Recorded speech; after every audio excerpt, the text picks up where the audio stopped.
The city pulsed under a gray veil of drizzle, its neon signs smearing colors across wet pavement like a painter's fever dream. Victor Marshall, a 50-year-old tech millionaire whose algorithms powered half the world's devices, navigated the crowded square with a careful stride. At his side, his 8-year-old son, Noah, gripped a polished cane, its tip tapping unevenly against the cobblestones.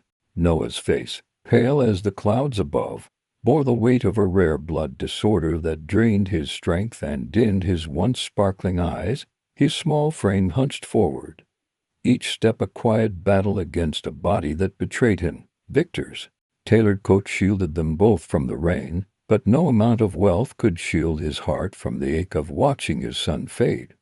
Victor had built an empire on precision lines of code that predicted markets, streamlined lives, and amassed billions. Yet here in the chaos of the square, he felt powerless. Noah's illness, diagnosed a year ago, defied every specialist he'd flown in, every cutting-edge treatment he'd funded. The boys' laughter, once a constant melody in their sleek penthouse, had grown rare, replaced by the hum of medical machines and the sterile scent of antiseptics. Tonight, Victor had insisted on this walk, hoping the city's vibrancy might coax a smile from Noah. He'd pointed to a juggler tossing flaming torches, then to a vendor's cart bursting with rainbow-hued candies. But Noah's responses were faint nods, his eyes drifting to the ground. "See that, Noah? Those lights are synced to music. Pretty cool, huh?" Victor's voice was warm, but strained, like a man trying to convince himself as much as his son. Noah managed a half-smile, his thin lips barely curving. "Yeah, Dad," he murmured, his voice soft as the rain. Victor's chest tightened. He'd give every patent, every stock, to hear Noah laugh again, to see the boy who once chased pigeons and begged for one more story before bed.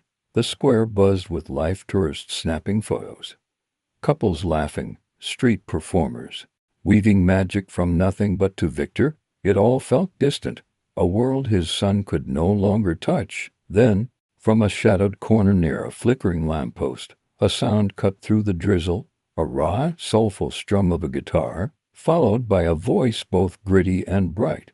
A boy no older than 11 stood on a crate, his patched jacket soaked through, his dark hair plastered to his forehead.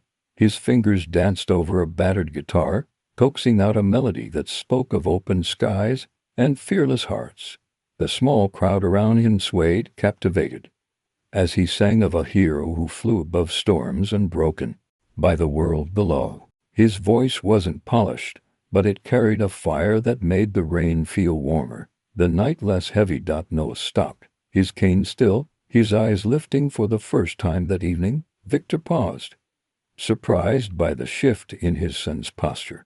The boy Leo, he'd later learn, spotted Noah and, without missing a beat, hopped off his crate. His sneakers, held together with duct tape, splashed through puddles as he approached, undeterred by Victor's imposing frame or the discreet security guard trailing them. Leo knelt before Noah, his grin wide and unscripted. "Hey kid," he said, his voice carrying the same spark as his song.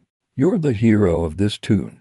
Wanna hear your part?" Before Victor could react, Leo strummed a new chord, softer now, and sang a line about a brave kid who soared above the city, his cane a magic staff. Noah's face cracked open with a giggle, pure and bright, like sunlight breaking through clouds. The sound hit Victor like a shockwave, freezing him in place. Noah's eyes, usually dulled by fatigue, sparkled as he clutched his cane tighter, leaning toward Leo. "Do it again," Noah said, his voice stronger than it had been in weeks.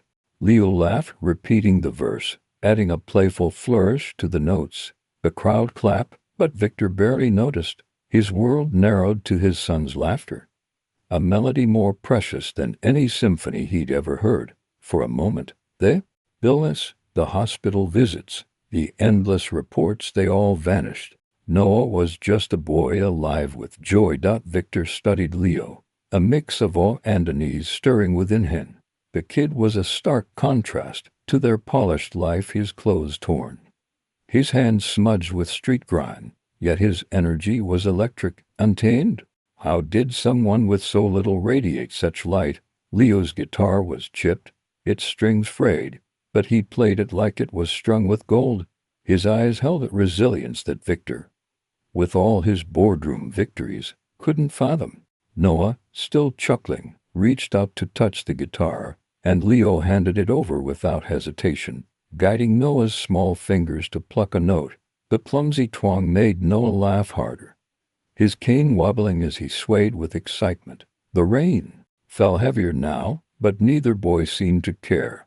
Victor's throat tightened, his usual composure fraying.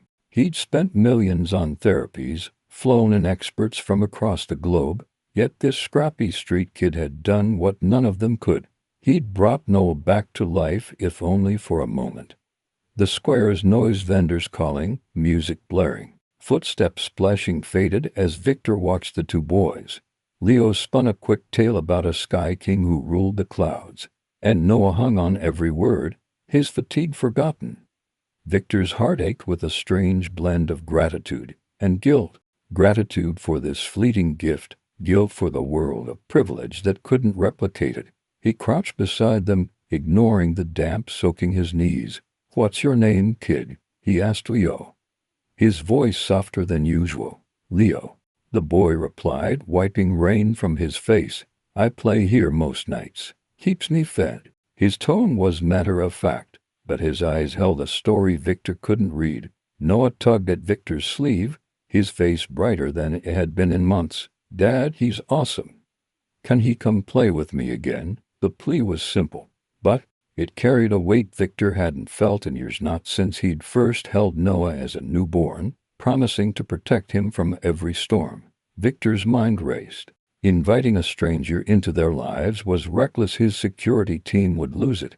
His PR advisors would lecture about optics. Yet Noah's laughter echoed in his ears, a sound worth more than any deal he'd ever closed. Leo stood slinging his guitar over his shoulder, ready to melt back into the crowd. But Victor saw something in the boy's unguarded smile, something that reminded him of a truth he'd buried under profit margins. Connection mattered more than control. "Stick around, Leo," Victor said, surprising himself. "Let's talk." As Noah clapped with glee, Victor felt a spark ignite, a choice that would shift their world in ways no algorithm could predict. The city's skyline glittered like a constellation of steel and glass as Victor Marshall's limousine glided toward the penthouse that crowned his empire. Inside, Leo clutched his battered guitar, its chipped wood a stark contrast to the leather seats and polished chrome. The 11-year-old street musician, still damp from the square's drizzle, sat beside Noah, whose cane rested against his knee. Noah's eyes, brighter than they'd been in months, darted between Leo and the glowing dashboard screens, his voice bubbling with questions about music and street life. Victor watched from the front, his usual stoicism softened by a warmth he hadn't felt in years. Leo's song had sparked something in Noah, a flicker of the boy he'd been before the illness stole his spark. Now, Victor's impulsive invitation to bring Leo home felt like a lifeline.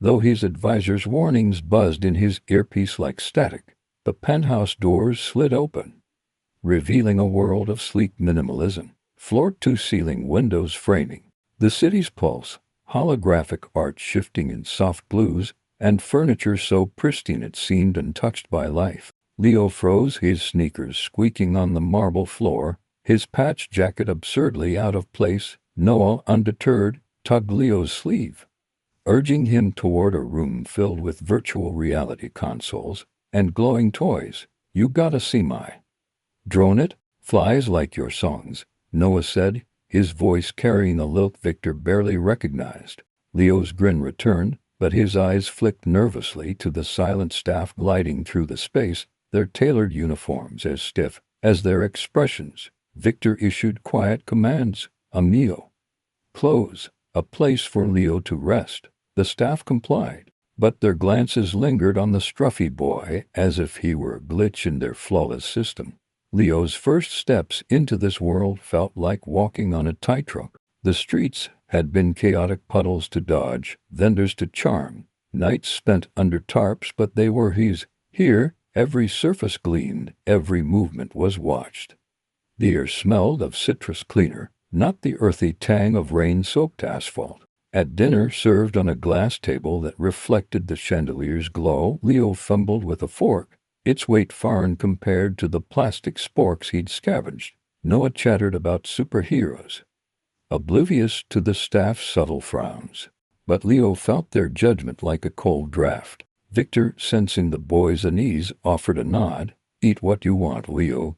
This is your home now." The words were kind, but to Leo, they felt like a melody he didn't yet know the chords to.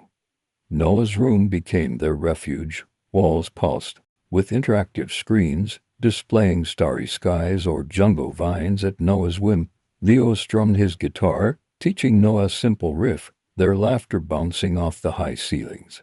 Noah's cane lay forgotten as he swayed to the music, his frail hands mimicking Leo's chords. "You're like a rock star," Noah giggled, his cheeks flushed with a rare vitality. Leo's heart swelled. He'd played for coins, but never for a smile like this. Victor lingered at the doorway, his phone silent for once, watching his son come alive. The penthouse, once a mausoleum of quiet wealth, hummed with a new rhythm. Leo's presence was a note that didn't fit the score, yet it made the whole song brighter. But the harmony was fragile. The staff's deference to Victor bordered on mechanical, their interactions with Leo clipped and formal. "Don't touch the panels," a maid whispered when Leo brushed a screen, her tone sharp as glass. At night, alone in a guest room with a bed softer than any alley mat, Leo stared at the ceiling's soft glow. The silence was oppressive. Unlike the city's constant hum, he missed the freedom of open corners, the camaraderie of other street kids swapping stories under streetlights. Here, rules hung like invisible walls. Don't run, don't shout, don't disrupt. Leo clutched his guitar, strumming softly to anchor himself. But questions crept in. Why so many locked doors? Why the endless vials delivered in sleek cases, labeled only with numbers? Noah's joy kept Leo grounded. The boy followed him like a shadow, begging for stories of the square. While Leo dodged cops or traded tunes for hot dogs, Leo spun tales, exaggerating just enough to make Noah laugh. But he noticed the shadows under Noah's eyes after nurse visits. "You ever feel weird after those shots?" Leo asked once, casually. Noah shrugged, his smile fading. "Kinda tired. But Dad says it's helping." Leo's street instincts prickled, the same ones that warned him of pickpockets or bad deals. Something in the penthouse's perfect order felt off, like a chord played wrong. Victor saw the change in Noah's laughter louder, his movements less labored. Yet he sensed Leo's unease, the boy's hesitation at every polished surface. He's not used to this, Victor thought, guilt stirring. He'd opened his home, but could he open his world, his advisors? Via encrypted messages, urged caution. Background unknown, sir. Risk to reputation. Victor ignored them, but their words lingered. Leo was no threat, but he was a mystery, a boy who'd given Noah something no specialist could. As night fell, the penthouse glowed against the city's sprawl, but inside, a quiet tension simmered. Leo lay awake, guitar at his side, sensing the first notes of a truth he couldn't yet name. For now he played for Noah, but his heart whispered, this stage held secrets, and he'd need to find the right tune to uncover them. The penthouse hummed with a quiet that felt louder than the city's roar. Leo, the 11-year-old street musician who'd traded asphalt for marble, navigated its gleaming halls with a caution honed by years of dodging trouble. The glass walls reflected his patched jacket, a reminder of the world he'd left behind, while the soft glow of holographic panels cast shadows that seemed to watch his every move. Noah, Victor Marshall's 8-year-old son, trailed him like a melody, his cane tapping lightly as he chattered about drones and superheroes. Noah's laughter, sparked by Leo's guitar just days ago, had become a daily rhythm, filling the sterile space with warmth. Yet, Beneath the joy, Leo sensed a dissonance, a wrong note in the penthouse's perfect score that set his street instincts on edge. Life in Victor's high-tech fortress was a puzzle Leo couldn't quite solve. The staff moved like drones themselves, their faces blank as they delivered trays of food or adjusted Noah's medical monitors. Leo noticed their glances sharp, fleeting, as if he were an error in their system. At breakfast, served on a table that gleamed like a frozen lake, a butler corrected Leo's grip on a spoon with a tight smile. "Properly, please," he murmured. As if Leo's street habits might shatter the glass. Noah giggled, oblivious. But Leo felt the weight of being an outsider. The penthouse was a world of rules. Don't touch the screens, don't wander past the east wing, don't ask about the locked cabinets that lined the medical suite. On the streets, Leo had answered to no one. Here, every step felt like trespassing. Noah was Leo's anchor. The boy's blood disorder left him frail, his skin pale as moonlight, but his spirit flared brighter with Leo around. They spent hours in Noah's room, its walls alive with virtual jungles or starry skies. Leo taught him to pluck simple tunes on the guitar, Noah's trembling fingers chasing the notes. "You're gonna be a legend," Leo teased, earning a grin that made the room feel less like a cage. Noah's stories spilled out dreams of flying, fears of needles, moments of weakness he hid from his dad. "The shots make me sleepy," Noah admitted once, his voice small. Leo's smile faltered, his mind snagging on the words. He'd seen Noah slump after nurse visits, his energy draining like a battery unplugged. It reminded Leo of street kids who'd taken bad deals, trades that promised help but delivered harm. The penthouse's order hid something jagged. Leo noticed patterns, sleek cases delivered weekly, labeled only with codes, not names. Nurses came and went, their conversations clipped, avoiding Leo's curious gaze.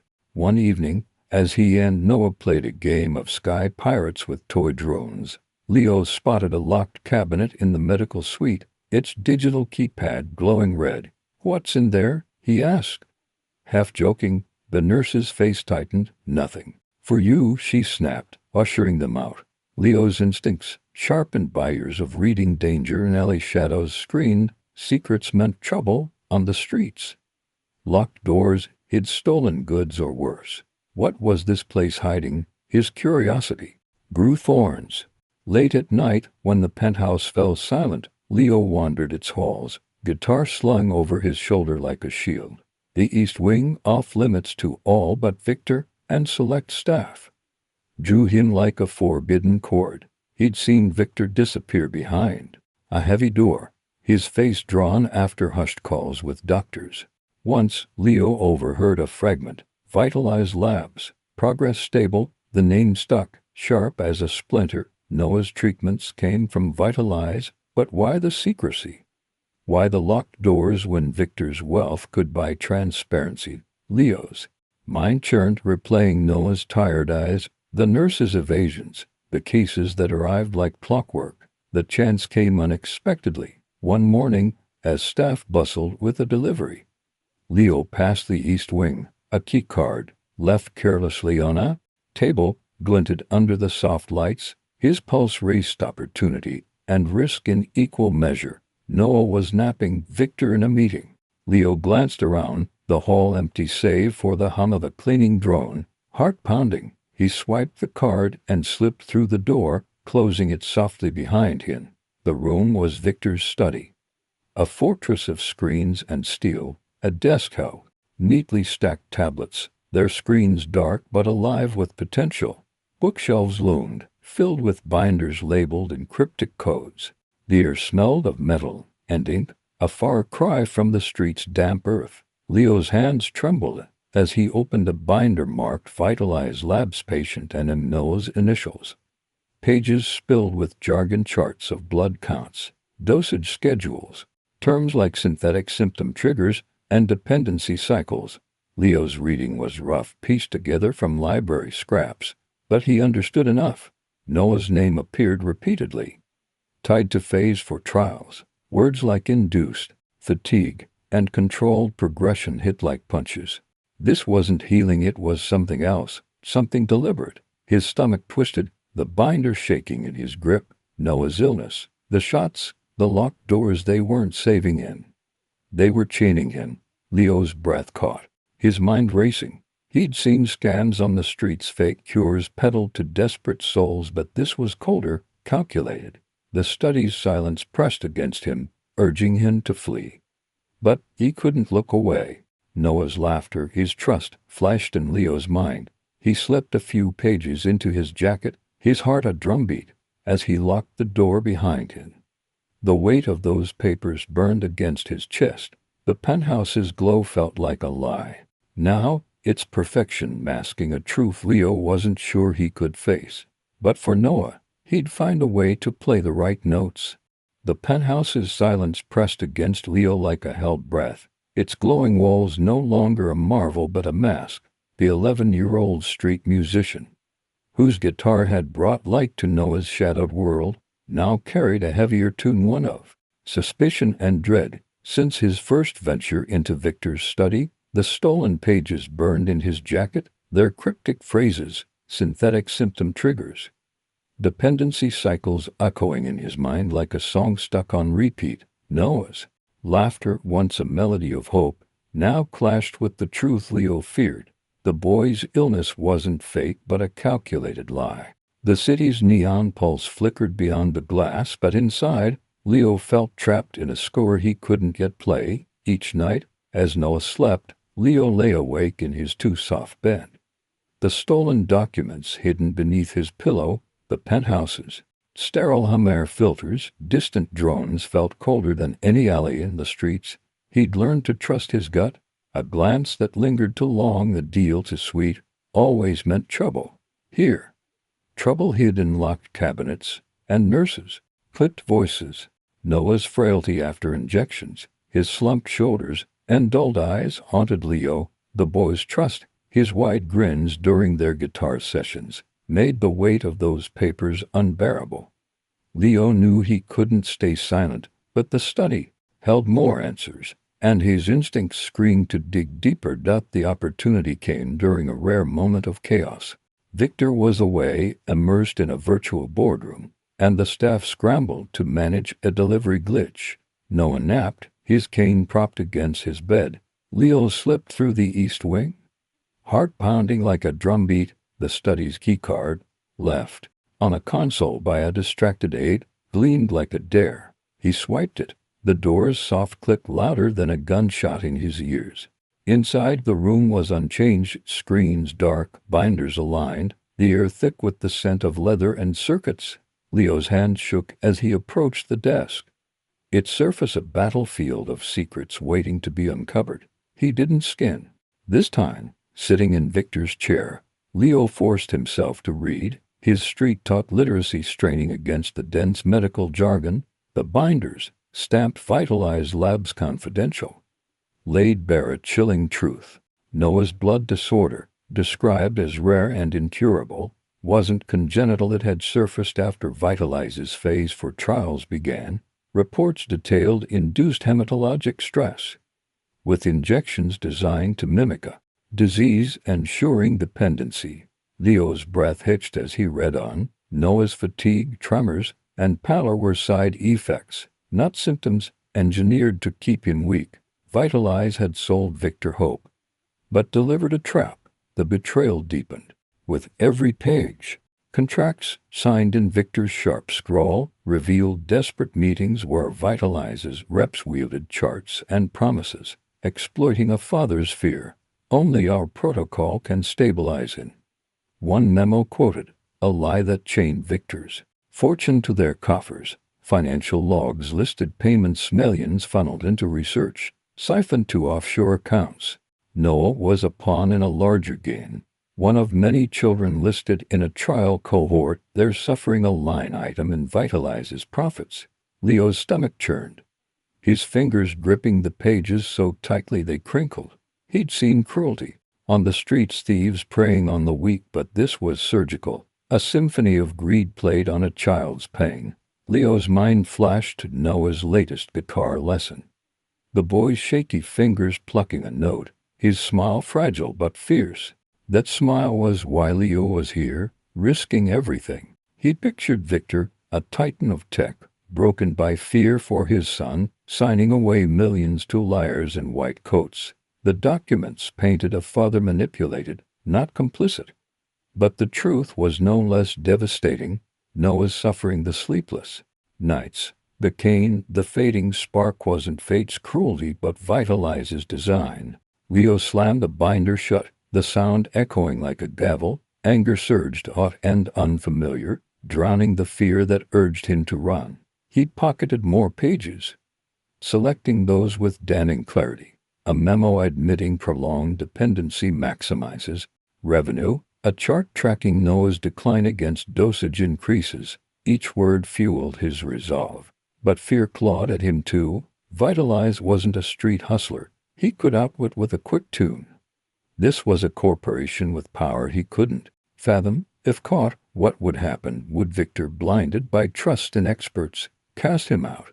Leo's hands trembled as he locked the study, slipping back to his room. The papers a secret fire against his chest. At dinner, Noah's chatter about their next Sky Pirate game felt distant. Leo watched him sip water, wincing as a nurse prepared his evening injection. The syringe glinted, a silent threat.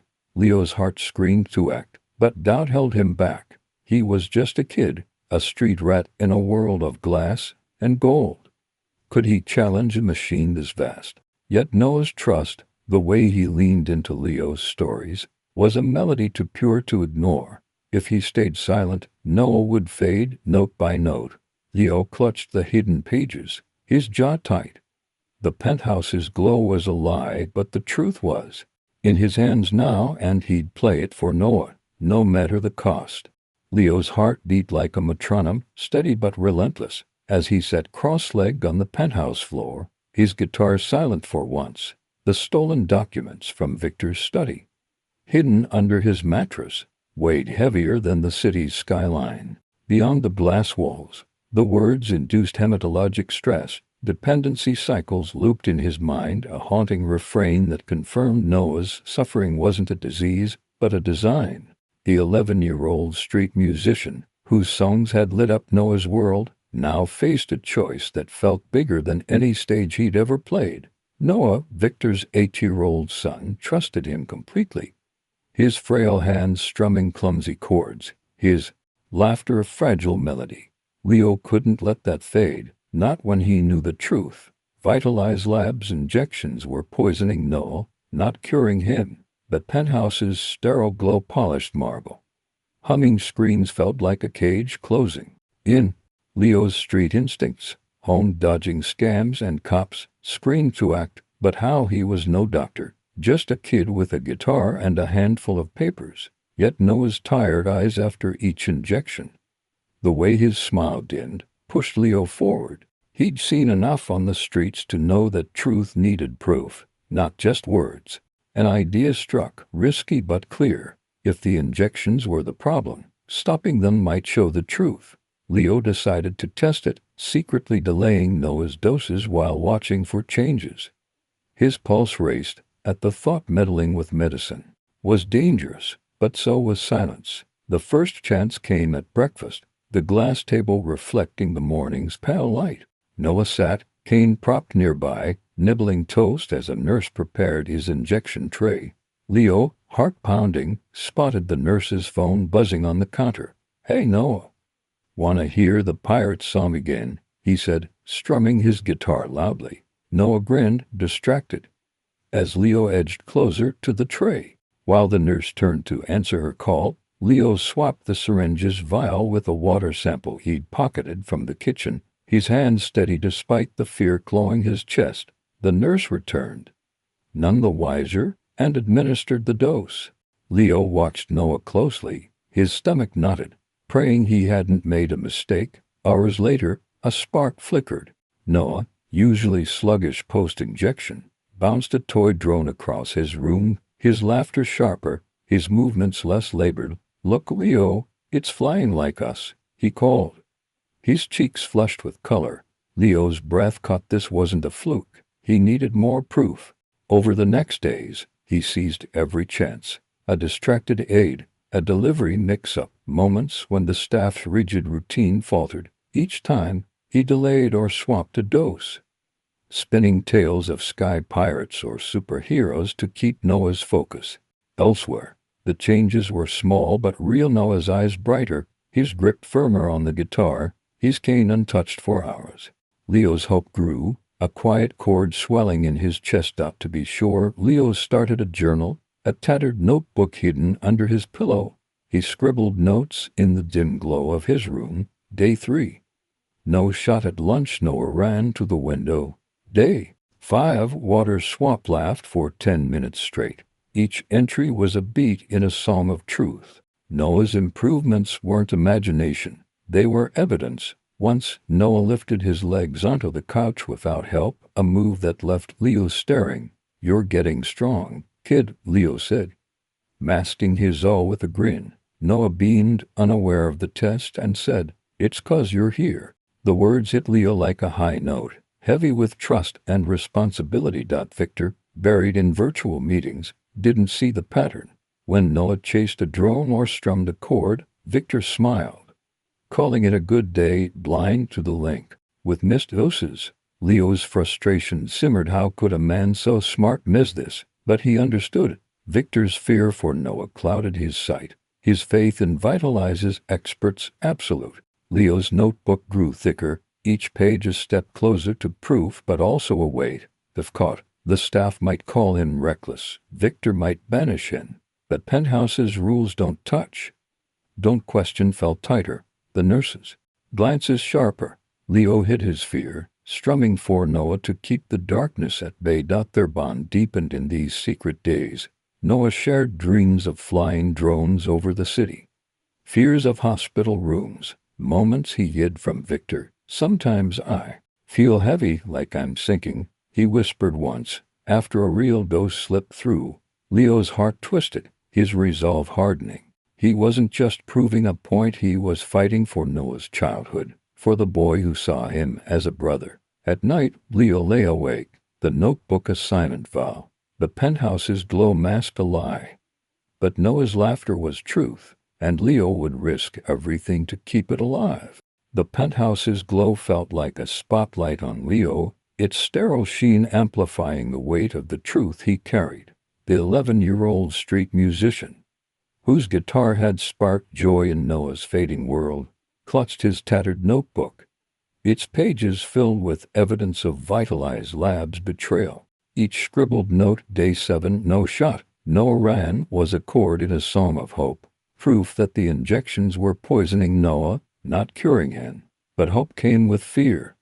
Leo's heart thumped like a drum as he paced his room, the stolen documents hidden beneath his mattress. Confronting Victor, a tech titan who'd lifted him from the streets, felt like stepping onto a stage with no rehearsal. Yet Noah's laughter, brighter each day without the shots, demanded he play this tune, no matter the cost. The moment came late one evening, the city's neon pulse muted beyond the glass walls.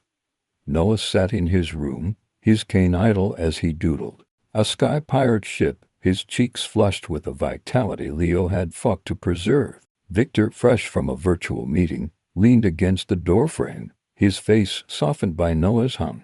Leo's palms sweated as he approached, notebook and documents trembling in his hands. "Mr. Marshall," he started, his voice cracking like a missed note. "We need to talk. It's about Noah." Victor's brow furrowed, his tech mogul sharpness cutting through the room's warmth. "What is it, Leo?" he asked, his tone clipped but curious. Leo's throat tightened, the weight of his street past where trust was a luxury clashing with the trust Noah had given him.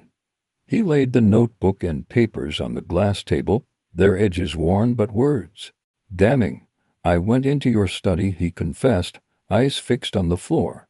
"I found stuff about Vitalize Labs. They're not helping Noah, they're making him sick." Victor's face darkened, his voice rising like a storm. "You broke into my office," he snapped, stepping forward. "After everything I've done, taking you in, giving you a home, you accused me of hurting my son." The words stung, each one a reminder of Leo's place, A street kid in a world of wealth. Daring to challenge a giant, Leo's knees shook. But Noah's soft giggle from the corner anchored him. He pointed to the documents, his voice steadying. Look at these. They say the shots cause Noah's symptoms, fatigue, tremors, all of it. It's not a disease. It's their drugs.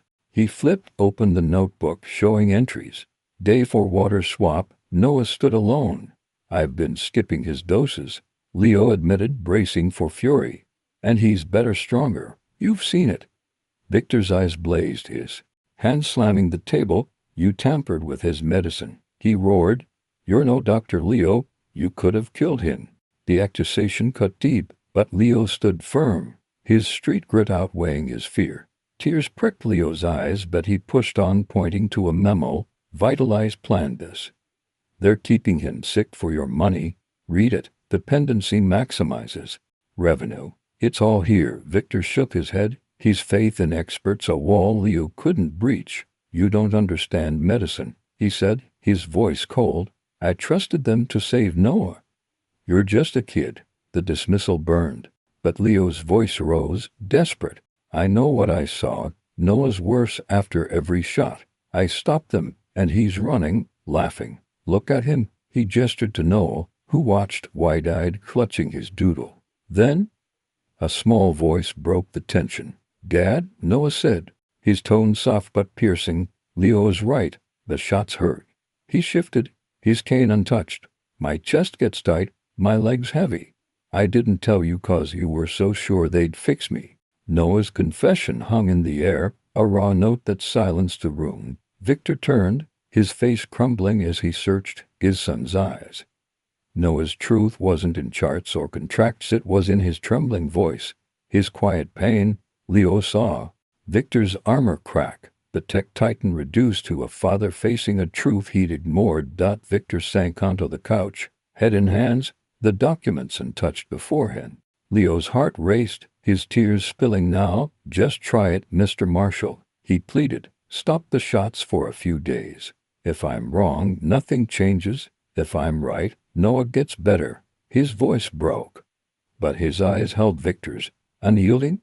You don't have to believe me, just believe him. Noah nodded, reaching for Leo's hand, their bond a silent chord. Victor's gaze shifted between them, torn between science and the son he'd sworn to protect. The penthouse's hum felt deafening, its glow a spotlight on his doubt. After a long silence, Victor exhaled, his shoulders slumping. I don't know who to trust anymore, he murmured, his voice raw. He looked at Noah, then Leo, the street kid who'd risked everything. We'll try it, he said finally, his tone heavy with exhaustion. No shots, just for a few days, but we keep it quiet.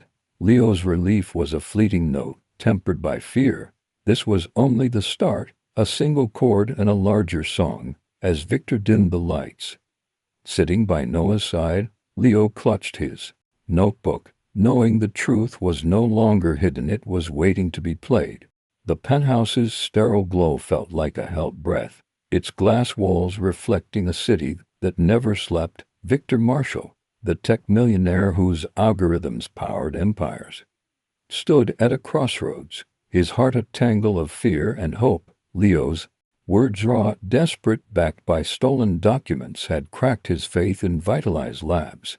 The 11-year-old street musician, who'd brought laughter back to Noah, had laid bare a chilling truth. The injections meant to save Victor's 8-year-old son were poisoning him. Victor's decision to halt the treatments, made in the dim light of Noah's room, was a gamble that shook him to his core. Each syringe set aside felt like defying gravity. But Noah's frail trust and Leo's unyielding gaze left him no choice. The penthouse, once a fortress of control, now hummed with a fragile new rhythm. Victor moved carefully, masking his actions from the staff. He kept the injection trays visible, nodding to nurses as if all was routine, but swapped vials with Celine. In stolen moments, his hands trembled, his mind replaying Leo's notebook entries. Day 5, no shot. Noah stood. Doubt not had he trusted charlatans too long, yet fear of harming Noah warred with a flicker of hope. The first day passed quietly, Noah's routine unchanged: breakfast, games with Leo, a nap. Victor watched, his tech-owned precision now fixed on his son's every move, searching for signs that Leo was right. By the second day, a spark emerged. Noah, usually slumped after meals, chased a drone across his room, his cane forgotten, his laughter rang sharper, his eyes brighter like stars piercing a clouded sky. "Leo, watch this," he called, guiding the drone with steady hands. Victor's breath caught, his chest tightening with a mix of awe and guilt. He'd called Leo reckless, but this was real. Leo, strumming his guitar nearby, shot Victor a glance, his nod a silent confirmation. Victor forced a smile, hiding the storm within. Each moment of Noah's vitality was a note in a song he'd almost forgotten, but also a reminder of the years he'd trusted lies. The days unfolded like a crescendo. Noah's strength grew. He tossed a ball with Leo, his step sure, his pallor fading. One morning, he climbed onto a chair without help, giggling as Leo cheered. Victor stood frozen, tears pricking his eyes. His son, once tethered to a cane, was coming alive. Leo's journal, now shared with Victor, tracked it all. Day 8, no dose, Noah ran 10 steps. The evidence was undeniable, yet Victor's shame burned. He'd poured millions into Vitalize, believing their charts, while Noah's pain had whispered the truth. Leo, ever watchful, kept the secret, his street instincts guarding their fragile rebellion. But secrets in a penthouse of glass don't last. On the 10th day, Vitalize's representatives arrived unannounced, their suits crisp, their smiles thin as code. "We've noticed irregularities," one said, his voice smooth but edged. Eyeing Noah's brighter complexion, they clutched tablets, citing contracts Victor had signed in desperation. Interruptions risked destabilization. Another warned, their words a veiled threat. Victor's pulse raced, but he nodded, feigning compliance. Inside, anger flared. He saw their game now, their greed cloaked in science. Noah's health, blooming without their drugs, was a glitch they couldn't afford. Alone that night, Victor locked himself in his study, the documents Leo had stolen spread across the desk. He read with a coder's precision, no longer blinded by fear.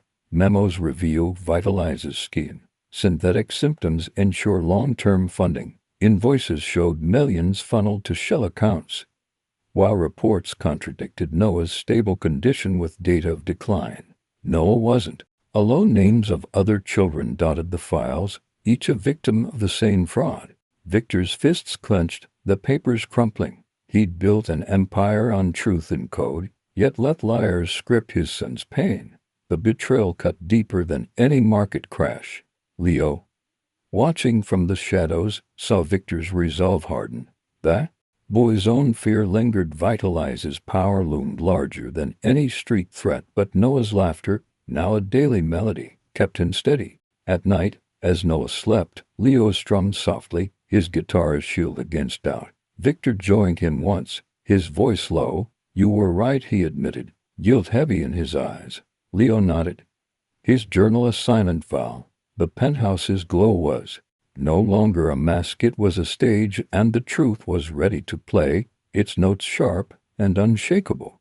The Tech Expo's grand hall buzzed with anticipation, its vast ceilings studded with holographic displays that pulsed like a digital sky. Victor Marshall, once known only as a tech titan whose algorithms shaped the future, stood backstage, heart pounding louder than the crowd's murmur. Beside him, Noah, his 8-year-old son, gripped a tiny harmonica, his cane nowhere in sight. Leo, the 11-year-old street musician who'd sparked this reckoning, clutched his guitar, his patched jacket a stark contrast to the sleek suits around them.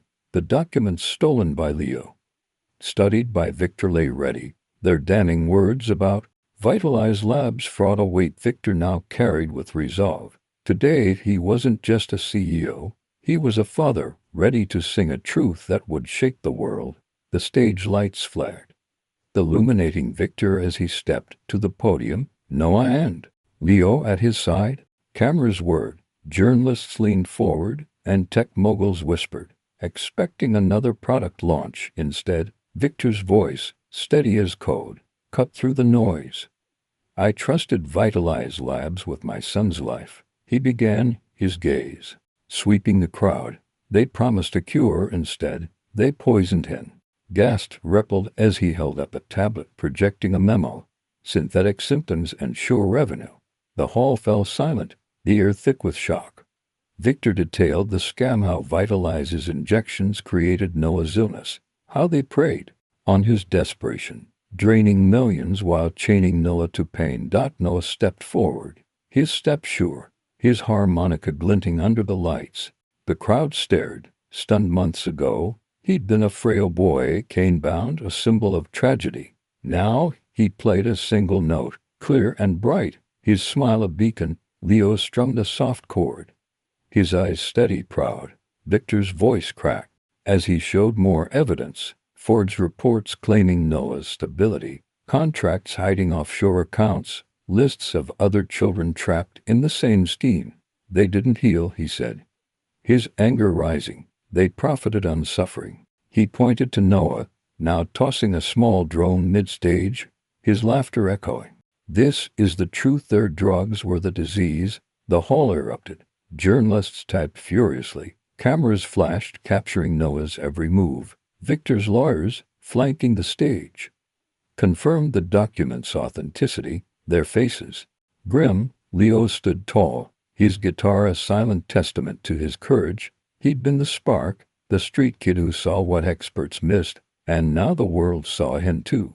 Noah grabbed Leo's hand, their bond a living proof of the truth. Victor's chest tightened, pride and guilt warring within. He'd nearly lost Noah to lies, but Leo's defiance had saved them both. The reaction was seismic. Screens outside the expo broadcast Victor's words live. Headlines flashing. Tech titan exposes medical fraud. Social media exploded clips of Noah's harmonica note, Leo's quiet strength, Victor's tear-streaked resolve. Authorities moved swiftly. Within hours, regulators announced probes into Vitalize Labs.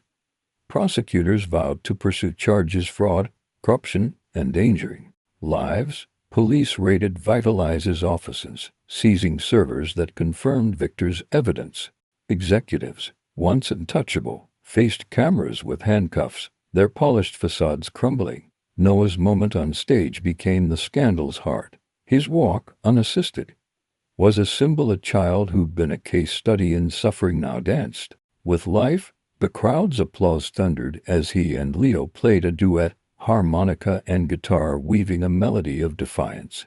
Journalists wept, their questions overlapping. How did you uncover this? What's next for the victims? Victor answered firmly, my son is safe. Now we protect others. His words weren't just for the crowd, they were a vow. To Noah, to Leo, to the families still trapped. The world reshaped around them. Online, hashtags trended, demanding justice. Families of other Vitalized victims emerged, their stories echoing Noah's, fueling outrage.